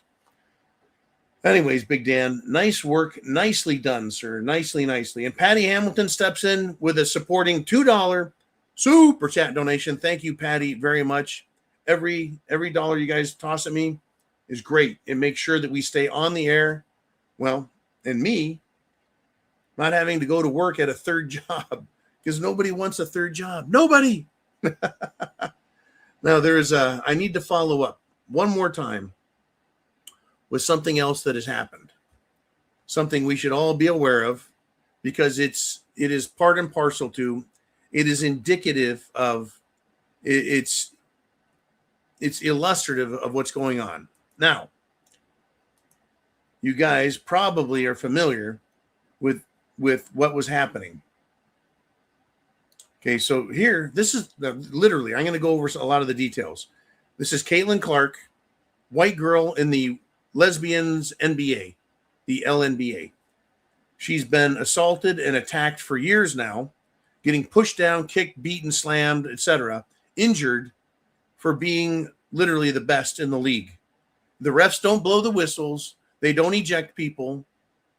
They don't fine the players their fucking salary. They don't eject them out of the league altogether for what they're doing. But this is the absolute best I could find. And I wanted to leave this picture here for you guys. And I'm going to describe to you what's going on. A military interrogator who is also a body language expert, right? He wanted to speak about what's going on with this beating that has occurred. Now he says, here's his quote, "You can see the intent. Her eyes lock on her target. Her lower teeth show rage." Now, both the video and the pictures that are available on the internet are no longer available. Okay, so I just want you to go. You can't see her lower jaw sticking out as she's punching or putting her fist to Caitlin's throat. See, they cut her head off at that point in time. The picture I put up a couple of days ago or several days ago showed the number 25's face and the look on her face as she did this. They aren't showing that anymore. You can't see it in a video. The video literally condenses and then covers her face, so you only see what you see in this picture over here. It's fucking ridiculous. These are a bunch of racist, jealous, fucking thugs playing sports, showing America how if you're white, you're supposed to allow this shit and not complain. Anyways, body language expert, this guy I was saying, his name is Greg Hartley. He says, this is a really easy one. You can see intent in the woman who goes straight for her as you watch her eyes lock on her target, as you see her lower teeth show rage and you see her moving with all of her energy, direction, and focus to this person, meaning Clayton Clark. She balls her fist up at the last minute and presses it on her neck. But she's a target. Look at it. You can't miss it. Right? My thing is, you don't have to be an expert to see this, but I'm glad an expert has addressed it. You don't have to be an expert to see the intent and anger, do you? Well, again, that's why they're removing the face of the girl doing the assault in video and in still pictures. And I looked, folks. Now, maybe I needed to look harder, but I found all kinds of pictures that were just like these right here. That's it. Right? They don't want you to see the nasty snarl on the chick's face as she's putting her fist into her throat. This is a game of basketball. This isn't mixed martial arts. You're not allowed to hit in the throat, I don't think. Right? You're not allowed to do this in basket. It's fucking basketball. Anyways, the media, in my opinion, has now scrubbed all videos and pictures that show the fist in the throat while this bitch has a violent stare down in her face. Right? You can get a picture of the girl's face like here. You can't, it's blurry. You can get one or the other, just the fist in the throat, but you can't get a good, clear picture of all of it. They've removed it, of her staring in Caitlin's face with her fist against her throat. It's that obvious. And the media can't allow us. The narrative has to be white people bad, white people racist, and this is okay. Right? Because, the very first picture I used in video did have the full frame. Now all videos zoom in and they get fuzzy to remove all of the offensive portions so that you can't see it all in one shot. Now, I don't know who it was that said years and years ago, social engineering, John, that's bullshit. You can't engineer society. Really? Everything is engineered. The media, the government engineers everything to get us to follow and believe and support their story, aka the narrative. That's what this is about. Being good sheep. Now, I'm going to give you an example of social engineering gone wrong, gone bad. Right? For example, here we go. Social engineering. Before the world knew that St. George Floyd was a criminal with an incredibly violent police record, including putting a gun at the belly of a pregnant woman while he did a home invasion robbery with his homies. Before the world knew what a violent piece of shit he was, the media tried presenting him as a hapless black dude just living life who was being harassed by the police and then ultimately murdered. Well, some information came out when we started to understand and get some truth. Get some facts about St. George Floyd. So after they couldn't convince us he was just minding his own business, he didn't do nothing. Next, George Floyd, though, a criminal, he had a criminal past, but hey, Derek Chauvin, the cop that murdered him, George Floyd actually worked with him, right? As a bouncer. He worked with the cop that's been accused of his murder. I think that was supposed to make us respect St. George Floyd, almost a police officer, as a bouncer. We're supposed to make us respect him for having a job. And that the cop, Derek Chauvin, was a big asshole for killing a man that he worked with as a colleague. Right? That's the next story I remember being told I needed to believe. Well, the narrative, the social engineering, getting us to go, yeah, everyone in the black community, and I guess the Hispanic community and any other brown community was allowed to riot and burn and loot and ultimately murder other people because they're angry, while the rest of us are supposed to be locked down. Are you fucking kidding me? Right? That was the narrative. That was the story. That's the social engineering. And most people around the country did just that. They backed down. They obeyed the media and government narrative. They stayed in their homes while these people were allowed out because their social anger and frustration at the fact that a criminal piece of shit who was on enough fucking drugs to kill a horse, who was committing another fucking felony, died of a drug overdose in the hands of the police. But don't think about that. We need to get out and riot because our feelings are hurt over that, right? So yeah, we did. We learned that St. George Floyd was high as a fucking kite on fentanyl, enough to literally kill a horse, and that he was passing counterfeit money, probably being used for drugs as well, before he started resisting arrest for at least 5 minutes. They put him in the car and he kept fighting and squirming and got out onto the ground. They finally had to jump on him to restrain him. George Floyd is a big motherfucker physically. And Derek Chauvin, who doesn't look like much of a man to me, had his knee on the back of him to help hold him down so he'd quit squirming along the fucking ground and getting under the tires of the cop car. And I watched this. They had him outside, stood up. George Floyd had his back against a brick wall, and he was talking to the police, complaining he couldn't breathe. Police hadn't arrested him yet. They were just talking to him, asking him questions. I can't breathe, man. I can't breathe. That was the fentanyl killing him. Fentanyl was cutting off his oxygen supply because that's what it does.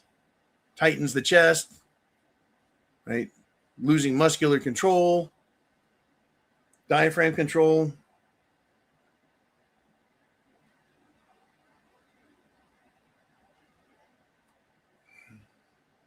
Crazy shit. You see, this is interesting. I want to put this up here, this comment. This comment's important. Trapper Bob Patriot says, I'm not a Tyrant Cop fan, but the Floyd dude wasn't murdered. Now, see, the reason or the way you wrote this almost intimates like, man, I have to justify what I'm going to say. I don't love these cops, but, Floyd wasn't murdered. Right? We say things like that because we don't want to be offensive to other people. I'm no super fan of cops. No one is, not the bad ones anyways. Right? We're all fans of the good cops that do good things. We're against the bad cops that do bad things. But see, we have to qualify things because of a social narrative, a media and political narrative that's out there that causes us to say that, to qualify it.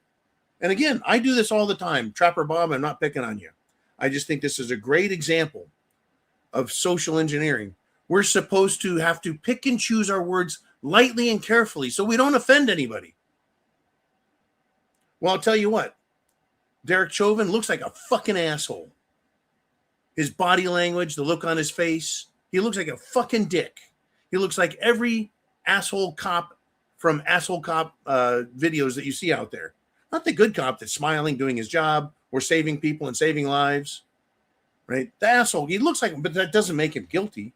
But that's what they want us to do, is try and go, oh, look, I'm not a bad guy, but I got something to say. Yeah, Floyd wasn't murdered. Floyd died of fucking drug overdose. The fucking coroner, the paperwork said that. Somehow, Derek Chauvin was still found guilty. Why? The fucking narrative. The social engineering narrative coming out of the media and the politicians. They didn't want more rioting, so they threw a cop in jail. I thought it was worth any amount of money to save just one life, right, during COVID. If we could just save one life, it's worth shutting down the economy, shutting down the highway, shutting down businesses going out. of business, right? Family businesses being destroyed, small towns being wiped out because only Home Depot and Lowe's and large supermarkets were allowed to stay open. Everyone else had to shut because, it was so dangerous. Fucking ridiculous, right? Fucking ridiculous. Anyways, Trapper Bob, thank you for allowing me to use your comment as well as my own thoughts to say, yeah, they want us to talk nice and to always be cautious. Always. That's social manipulation, aka social engineering. It's what they do to try and keep us from explaining to others, helping others see, helping others hear, helping others learn, right? That's why I say hit the button up there, right? Copy, paste the internet address for this video, or hit the share button down below and share with friends, family, loved ones, co-workers, your boss, your employees, doesn't matter. Share it with people. Get them to wake up, right? I speak a little more clearly, a little more loudly, a little more plainly about these things because I want people to not be afraid. Not be afraid to speak up about someone they see that is bad, a criminal, evil, what have you, right? It's just like there's so many examples, but that's what's going on. They want to control us. They want you to shut the fuck up. They want you to give up. Look what they've done to all of England, Scotland, Ireland, and Wales. People are afraid to stand up while Muslims walk through the fucking street with swords, waving them everywhere. What kind of shit is that? I mean, if I in America, the United States of America, down here in the great state of Florida, I'm allowed to carry armed.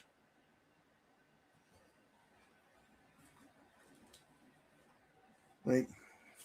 This is my EDC. See that thing right there? Hammer back, round chambered, safety on, 24/7. If I were to go out in public and see those people waving swords, what do you think they'd say to me? I bet one of them would come over and fucking threaten me because I'm not a Muslim and I don't look like a Muslim. I don't act or smell like one either. But what if someone said, fuck Christianity, fuck Jesus, we hate you. We're going to take over your country. We're going to rape your wife. We're going to rape your sister. We're going to rape your mother. What if I said something like the fuck you will, right? I'm going to fucking bury you with a pound of bacon shoved up your ass. And that's just the nice things I'm going to do to you. You think they'd come after me with swords? You think they would threaten me more to the point where I felt that I was in great bodily harm or injury, chance of that? Florida, I can stand my ground. I don't have to run away if I'm not committing a crime. If someone threatens me, I can use deadly force if they're using a deadly threat. In other words, gunfight at the OK Corral can happen very easily. And I'm not talking about just me. I'm talking about everybody in the state of Florida or other states that have similar rules and where the rights of the people are respected and the rights of fucking foreign fucks is not. Right? They don't have special rights. They're fucking foreigners. They shouldn't have any rights other than basic human rights, period. They don't have a right to be in my country. They certainly don't have a right to threaten me and rape all the women in my life and your lives and all of ours, right? This is the crazy shit. This truly is some crazy shit going on. These people are dangerous as fuck. They want us to be quiet. That's why England and Scotland and Ireland, right? They started being really quiet. And then the police started showing up. And we heard about this a couple years ago. You're writing stuff on Twitter and social media, and it's upsetting people. And if you give somebody anxiety, that's a crime. So then they're arresting them. They're making them take down their posts. They're putting them in fucking jail. They're not even allowed now to wave a British flag or any flag of any country. All through Europe, same story. Up in Canada, same story. Australia, same story. And they're trying it now in America. They're trying to silence people, trying to silence Christians and keep people from flying the American flag. They're trying it. And until you stand up and see that as social engineering using guilt and media to fuck us over until we stand up, they're going to keep pushing it. are you prepared to keep pushing it? We have to, because if we don't, folks, they're going to take over. England right now is in big fucking trouble. Ireland is burning the homes, cars, and mosques, but not fast enough, in my opinion. Not fast enough, because they're starting to act out back.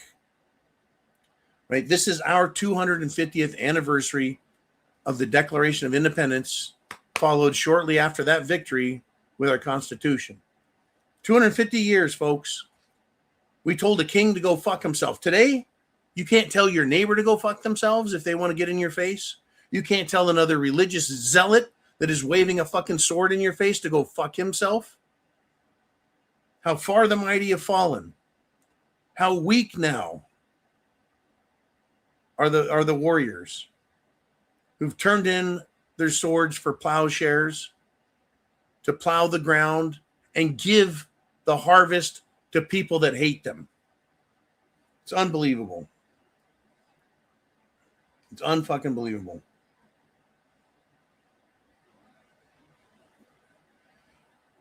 Psychological conditioning. You got it. There's Blue Cord Devil. Pig snout. Yeah, last thing you want is to get your ass kicked by me and have a pound of bacon shoved in your ass and you thrown in a fucking hole in the ground. It's coming though, folks. The fight is coming. That's why I say that's why it's the Prepared Mind channel. And if you want, you go to thepreparedmind.club and get prepared. Food, water, shelter, clothing, medicine, means of self-defense. If you think everything's going to be fine, if you think everything's going to handle itself and get taken care of, if you think government's going to stand up for the law like it didn't anywhere else on the planet, but you think America's different, as they do insider trading out of Congress, as they fucking lie, cheat, and steal, as Somalis are here fucking everything over, as girls in this country are being raped also, folks, and kidnapped and drugged and murdered and trafficked out of the country. Everything's fine, right? It's America. They can't do that to us. It's America. As if these fucking scumbags, whether we're talking about low lifes that are Muslims or low lifes that are Zionists, and even the elite Zionists in the World Economic Forum, you think they give a fuck about our Constitution? They don't give a shit about you or me. They don't. They want us to continue to do nothing. It is social engineering, period. Just like you're not allowed to say the N-word, right? Niggas don't be liking that. No, but right? That's just it. They control your thought. And then they encourage and allow people who don't like being called names to murder and beat the ever-loving snot out of people because they were offended. They were offended, so now you get your ass kicked because you offended them. But because they're offended, their crime of beating your ass or killing you, it's completely acceptable. That is exactly what's going on in Europe. It's exactly it. In fact, just this weekend again, a white teenage man in England, somewhere in the UK, was getting beaten, attacked, assaulted by a pack of feral fucking Muslims. And the cops ran in, not to arrest the Muslims, not to protect the boy, but to treat the boy like shit, arrest him on the spot, call him dirty fucking names. This bitch cop calls him a dick. Right? And they drag him off and arrest him. They completely ignore the assault that was going on, assume he's guilty and arrest him. That's what's coming for us. Unless you wake the fuck up and you recognize this is our 250th anniversary. And Big Dan says with a $2 super chat donation, happy 250th, fellow American patriots. Right? He was the first one to put that up there. Yes, he's first. First, yeah. Happy 250th anniversary of the signing of the Declaration of Independence, which I read the other night. Had some fun doing that. Thank you, Big Dan, once again for supporting the channel. Good God.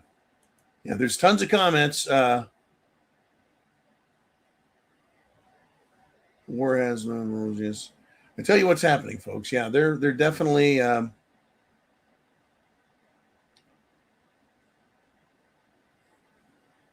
Yeah.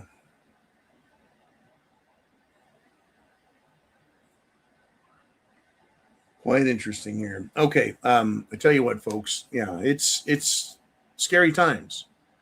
I think that this anniversary, this 4th of July, this Independence Day anniversary, I think is very important for us all as a country because to a degree, it's united us and brought us together as a country. And when you unite Americans, you distinguish us from other countries, other cultures, other religions that are fucking terrible, that are failures, that are evil. Communism is a political and economic model that is evil as fuck and murdered 100 million people in the last 100 years.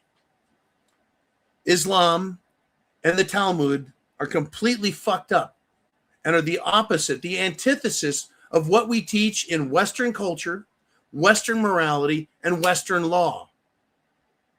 Period. We have the golden rule. Do unto others as you would have them do unto you. Their rule, the Talmudists and the Mohammedans, their rule is do unto others and don't get caught. Break any law you want as long as it benefits you and your religion. Lie, cheat, steal, and you're allowed to rape girls too as a punishment.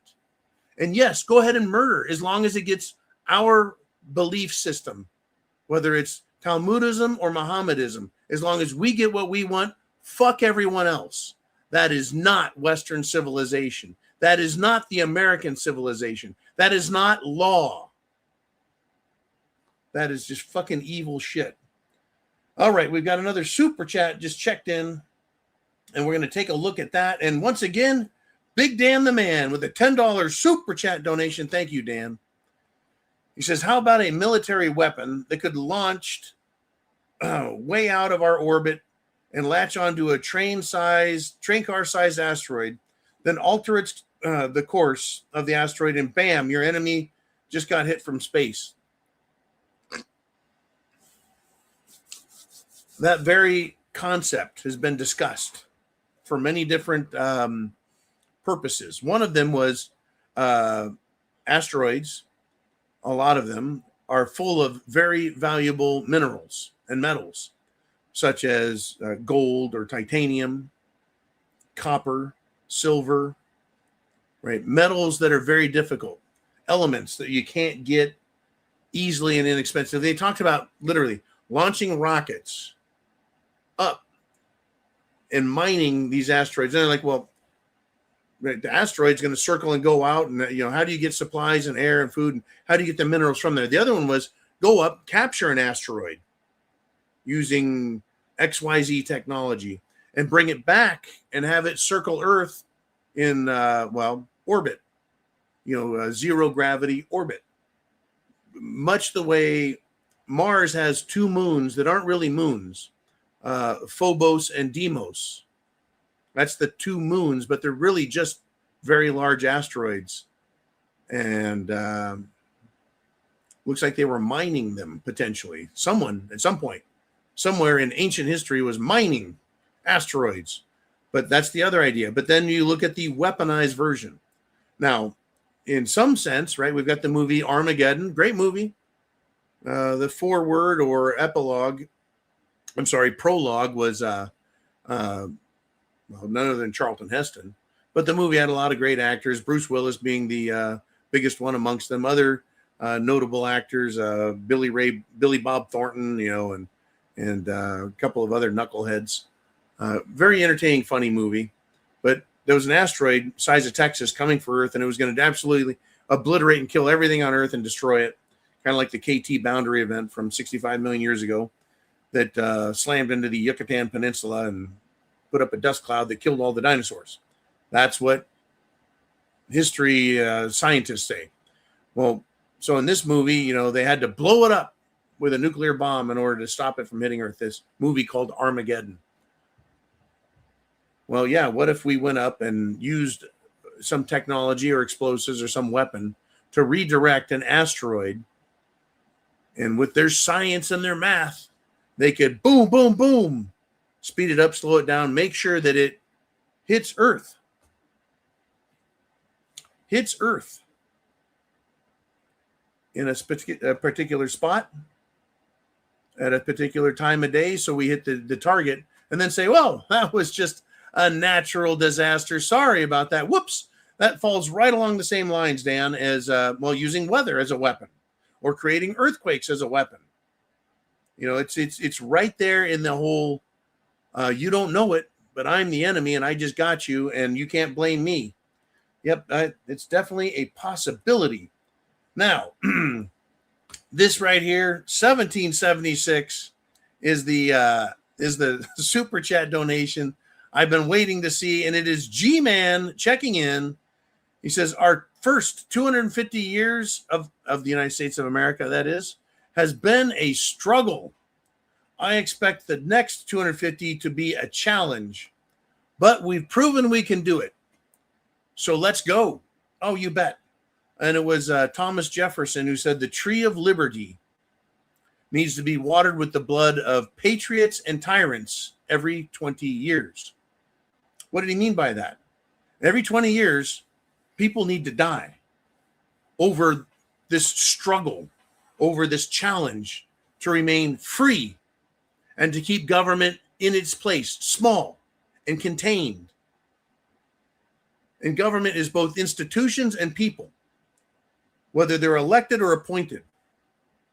There needs to be their blood watering the roots of the tree of liberty, along with patriots, meaning we need to be willing to die for it. Now, what have Americans been willing to do for the last 250 years? Die to fight for our country and to fight for liberty and to fight for freedom and fight for what we think is right, but it's being ordered by politicians that may or may not give a fuck about us. Whether right or wrong, they're just going to do what they want. And as time has progressed, it's gotten to be more and more like that. More and more like that. At some point, Americans are going to say, you know what? World War I, World War II, that was great. Right? We supposedly stopped bad guys in Europe and the Pacific. But what really happened in World War I and World War II? Tens of millions. We're talking 20, 30, 40, 50, 60 million white, Christian, Europeans, Americans, Canadians, and Australians died fighting each other. Over what? Have you ever really thought, what did we fight over? Why did we kill each other in World War I? Because the Archduke Francis Ferdinand was assassinated by a mafia organization called the Black Hand, which has its ties to, I believe, Khazaria. And World War II was fought against Hitler. And boy, folks, I know so much about this fucking subject. Every country that Hitler defeated, guess what the officers and enlisted men of those countries did? They put on the German uniform and they fought against Russia. They put on the uniform and fought against Russia on the Eastern Front because communism is far, far, far worse than what Germany was doing. What was Germany doing? Defeating communism. Communism was murdering its own people. Communism murdered, as I said, just the Russians alone, anywhere from 40 to 60 million of their own people. Once again, who, why, where, what? It's a struggle, and we've got this fight. We fought for other countries. We fought for what we thought was right. We're always fighting, Americans, but you know who we're not fighting for right now? Ourselves. We're not fighting for liberty. We're not fighting for freedom. We're not fighting for our country. We're not fighting for us. We end up fighting in the deserts, in the jungles, in the mountains, but not for our own country. When will we start doing that? When will we start fighting for what's right and for ourselves? Right? We've got our Australian brothers, we've got Canadian brothers, we've got our brothers in the British Isles. 1776, we don't hate England anymore. But we think about that king, that dickhead from 1776, King George.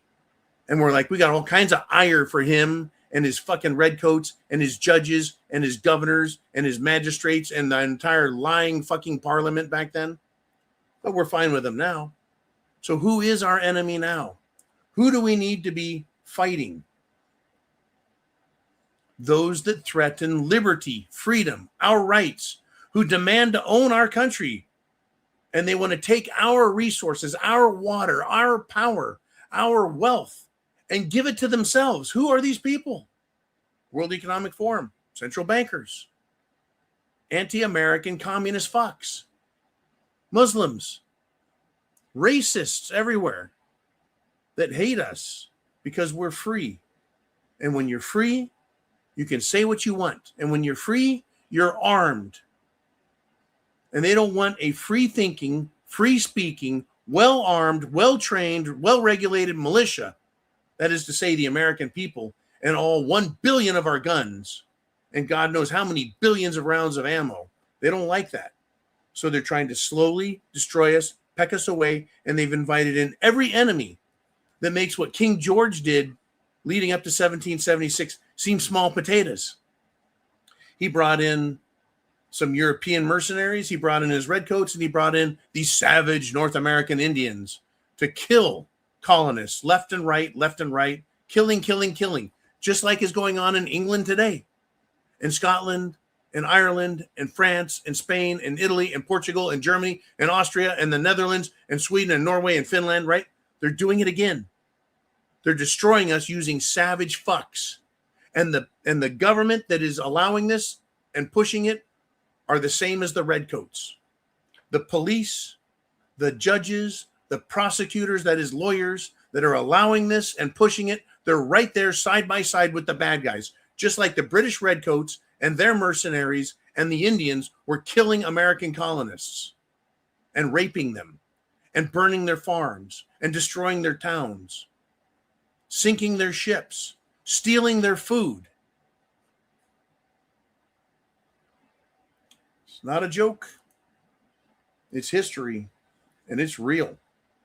And next we've got Viking checking in with a $20 super chat donation. Thank you, Viking. Good to see you this week. And he said, hey, Disclosure Day will become a reality very soon. Dr. Stephen Greer made that quite clear. This will change the world as we know it.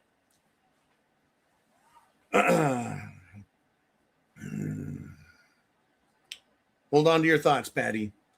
Viking, you're changing the subject, man. Your prerogative. I love it. Disclosure Day, meaning admitting there's aliens in little spaceships, aliens in their motherships, aliens who live underground in bases, aliens who have undersea bases, aliens that have been with us. If you read the Bible, going back 4,500, 5,000 years of history, records aliens. And some people call them, well, spirits, interdimensional beings, angels, all kinds of different names for them.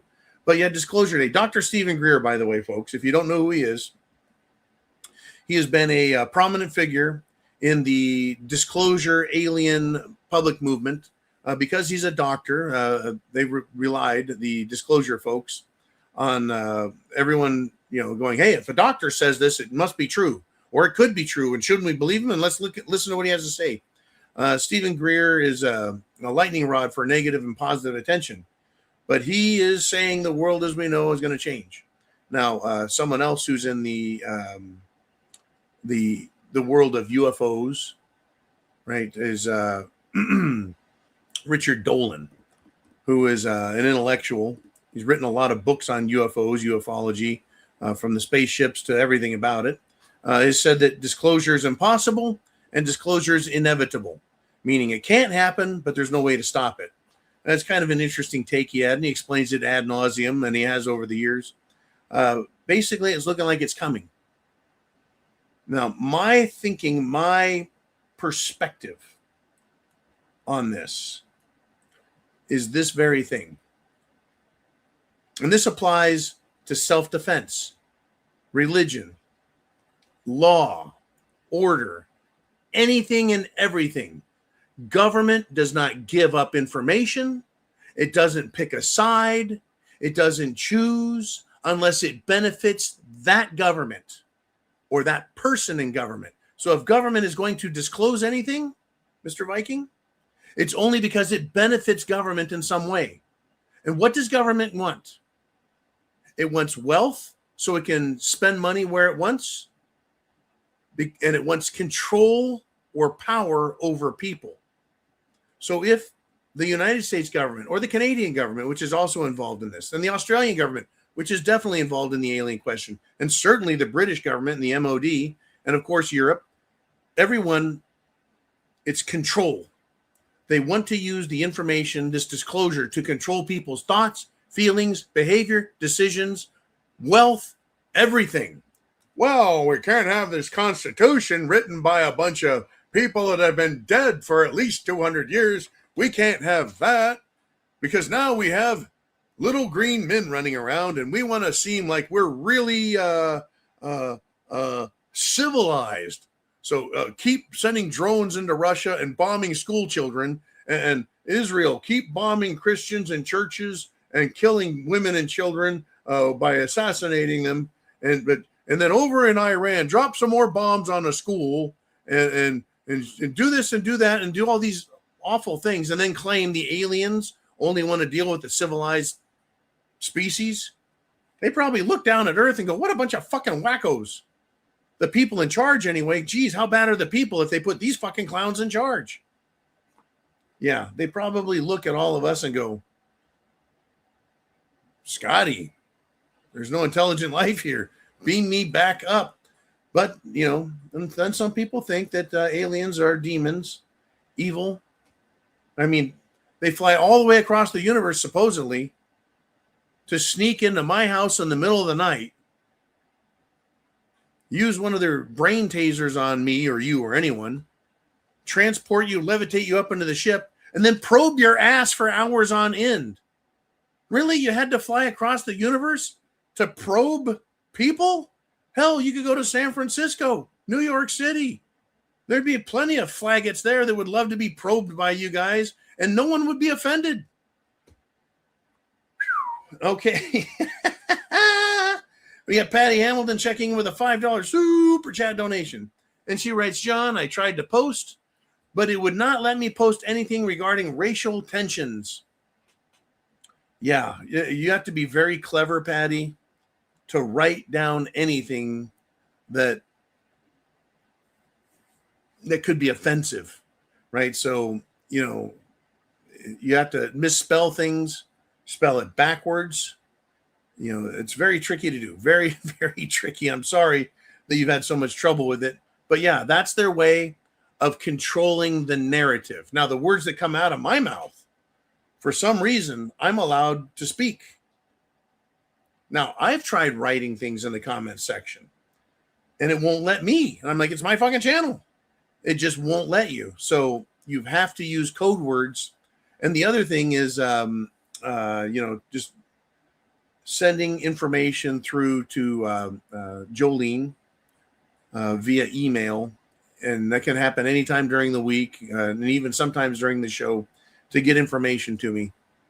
It's very difficult, but I appreciate, 1, the support, 2, the effort, and 3, the lesson is, yeah, they don't want us talking not just about either Israel or Muslims. They don't want us talking about racial tensions, even though the media and the government and these non-government organizations and these fucking racists out here are doing nothing but pushing racial tensions on us. And they're not silenced, and they're not censored, and they're not punished, and they're not destroyed for what they're doing. But you could be. Anyways, Patty, be careful, be safe. I appreciate the great support. And let's move on if we shall. We've got G-Man checking in with a $50 super chat donation. You know what that calls for? That calls for a scotch. I've got me an 18-year small batch single malt Glenfiddich right here, folks. And it's going to go down smooth. The end of a 2-hour show, folks. Take your breath away. Just like this, only this is like mother's milk. Thank you, G-Man. And we'll get to your comments here momentarily.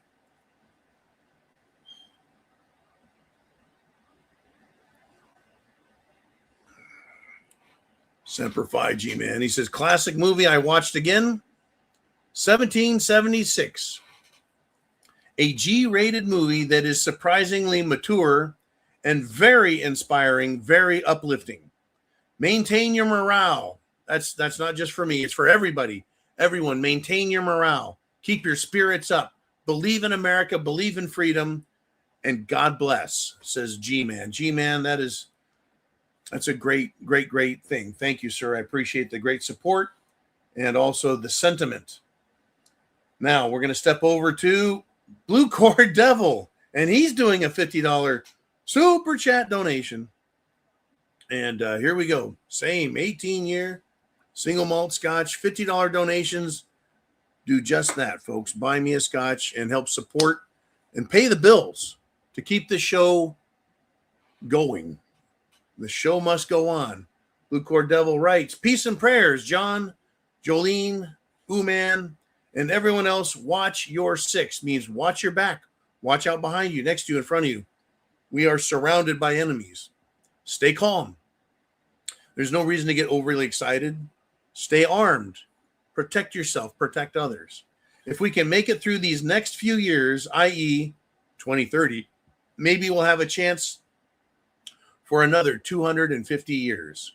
Carry your freedom seeds dipped in lard, preferably pig lard. Here you are, Blue Cord Devil. Thank you, sir. I've got some comments on this as well.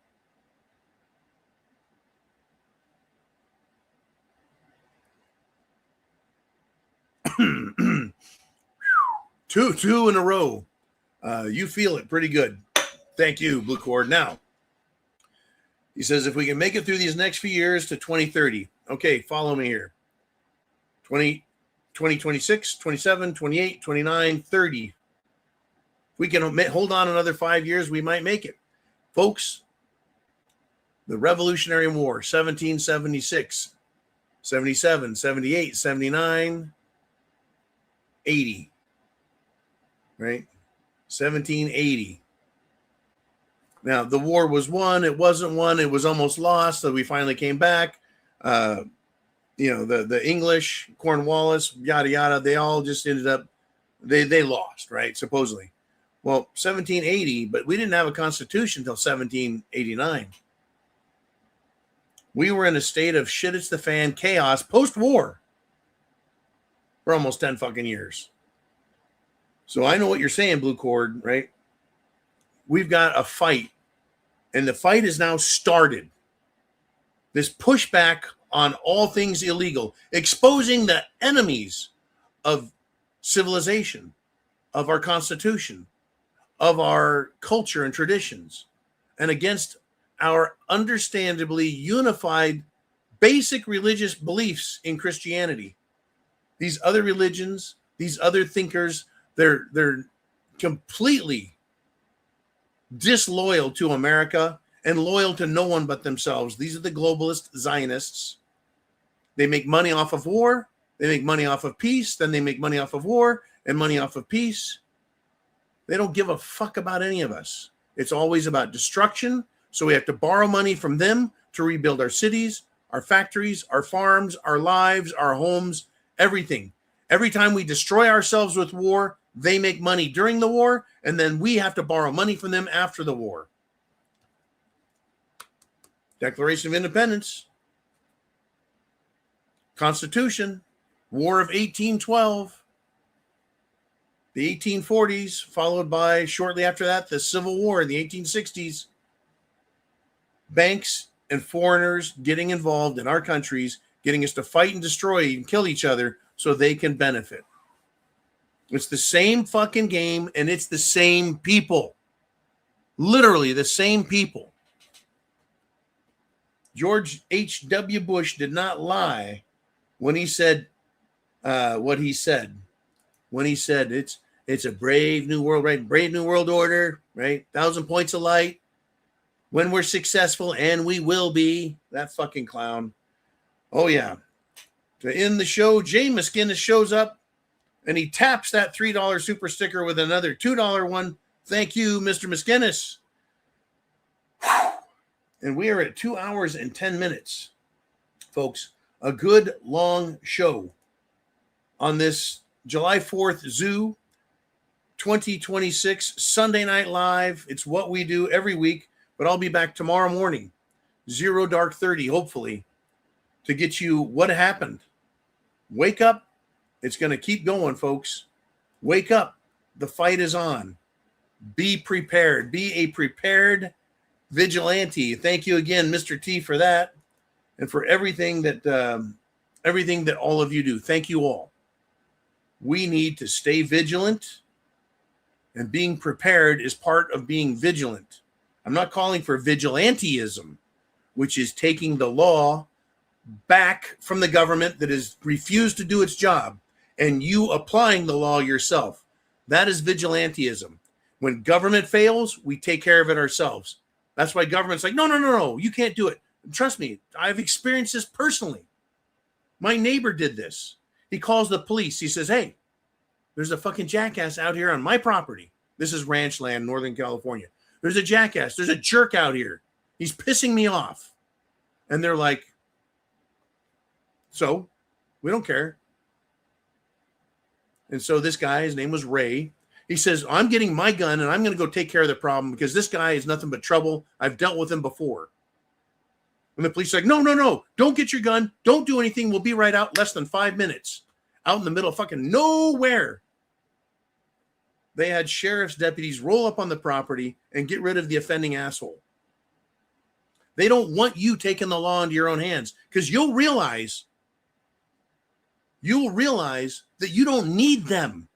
We don't need government. Government needs us. The only thing we need government to do is to coin silver and gold for currency, set up postal roads, and make sure we have military protection against being invaded and to protect our borders from being fucking invaded and to make sure we don't get screwed over by other countries in trade deals. We need to make sure foreigners stay the fuck out, whether it's the people or their corporations or their governments. Get the fuck out of our country. You don't get to be involved with us unless you go through a trade route and it's all above board and we all know it and see it. That's how this goes, folks. But what do we have?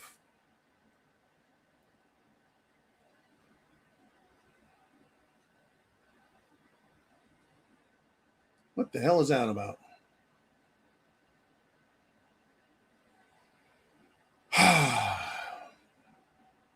God bless America. Happy birthday to America. We're all old enough now. We're not little kids. America hasn't been around 5 years. We know how to fix the problems. We need to wake the fuck up. We need to get prepared. And we need to take proper, decent, lawful action against the enemies of our country, whithersoever they happen to be, but especially domestic enemies and traitors. We need to get them out and seal our country up and protect it. Chance favors the prepared mind is yours. I'll see you guys tomorrow.